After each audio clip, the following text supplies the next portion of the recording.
मुंबई पुणे द्रुतगती महामार्गावरील बोरघाट परिसरात तब्बल 5 टन वजनाचा प्रचंड दगड संरक्षण जाळीत अडकून राहिल्याने मोठ्या दुर्घटनेची शक्यता निर्माण झाली होती.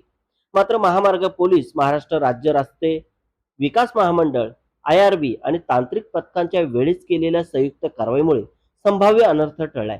बोरघाटातील आडोशी बोगद्याजवळ मुंबई लेनच्या बाजूला सुमारे 50 फूट उंचीवर हा अवाढव्य दगड संरक्षण जाळीत अडकलेला आढळून आला. पावसाळा तोंडावर असताना हा दगड खाली कोसळल्यास महामार्गावरील वाहनांसाठी मोठा धोका निर्माण होऊ शकला असता. घटनेची माहिती मिळताच महामार्ग पोलीस केंद्र बोरघाटाचे प्रभारी अधिकारी स्वप्नील पाटील यांनी वरिष्ठांना सतर्क केले. त्यानंतर पोलीस अधीक्षक तिरुपती काकडे यांच्या मार्गदर्शनाखाली विविध यंत्रणांमध्ये समन्वय साधून तातडीने बचाव आणि दगड हटवण्याची मोहीम सुरू करण्यात आली. सुरक्षितेच्या दृष्टीने अपर पोलीस महासंचालक प्रवीण सांखळे यांनी विशेष आदेश देत दुपारी 12 ते 2 या वेळेत संबंधित भागातील वाहतूक नियंत्रित करण्याचे निर्देश दिले. यामुळे तांत्रिक पथकाला कोणताही धोका न पत्करता दगड हटवण्याचे काम करता आले.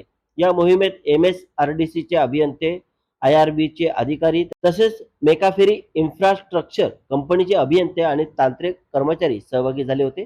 जवळपास 2 तास चाललेल्या या कारवाईनंतर दुपारी 1:40 सुमारास 5 टनाचा दगड सुरक्षितरित्या खाली उतरवण्यात आला आणि महामार्गावरील वाहतूक पुन्हा सुरळीत करण्यात आली. वेळीच घेतलेल्या निर्णयामुळे आणि विविध यंत्रणांच्या अचूक समन्वयामुळे हजारो प्रवाशांचा जीव धोक्यात येण्यापासून वाचलाय. पावसाळ्याच्या पार्श्वभूमीवर ही कारवाई सतर्कता, नियोजन आणि कार्यतत्परतेचे उत्तम उदाहरण ठरले.